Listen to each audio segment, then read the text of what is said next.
Good afternoon. Right. I have not seen any reliable estimate of how long it'll take to analyze, other than it's going to take whatever time is right and appropriate. The analysis of this document is going to be done in a very thoughtful, thorough, and complete way.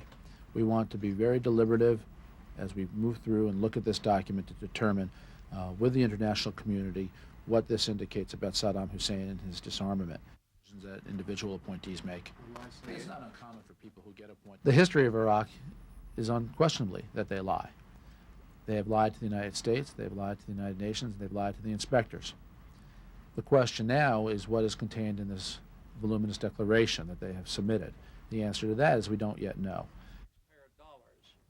That go to support U.S. Well, we're going to continue to work with the inspectors to help to get them the information so they can do their job.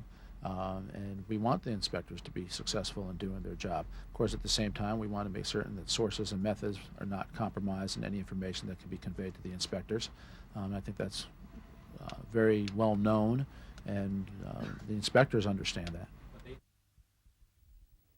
Congressman Dennis Kucinich, I'm joined here by our ranking member on Judiciary, Congressman John Kahn, that in hundreds of cities across this nation, there is a growing movement of American citizens who are demanding a peaceful resolution to the crisis in Iraq, who insist that the administration ought not escalate the bombing in Iraq, who insist that the administration ought not go forward with an invasion of Iraq.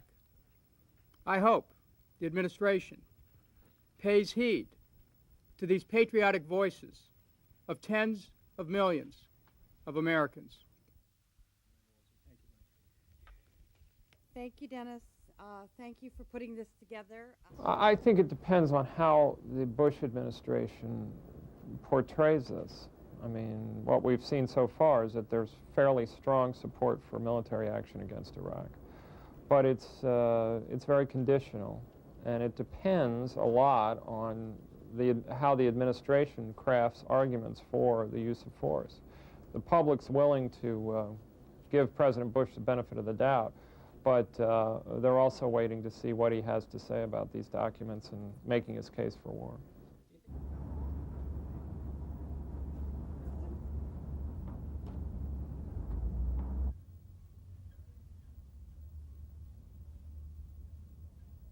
It's obvious that they have had a history of deceit, and for them to all of a sudden turn over a new leaf under the influence of the UN overnight would be a little bit hard to believe.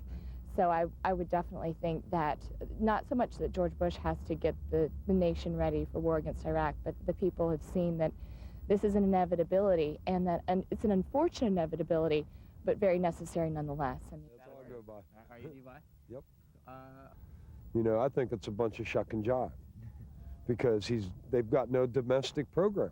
They're doing absolutely nothing to solve any of the problems we have here in the country, and I don't know where he gets off with this, like he's going to solve terrorist problem.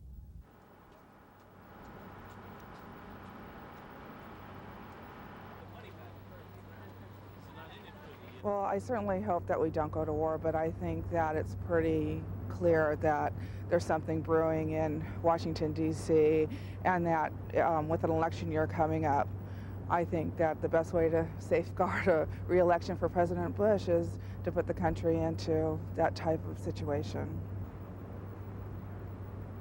I think we need to take care of it, get it over with. I mean, if that's what has to happen. Not quite yet. I'd like to see the evidence. It's a very confusing situation right now.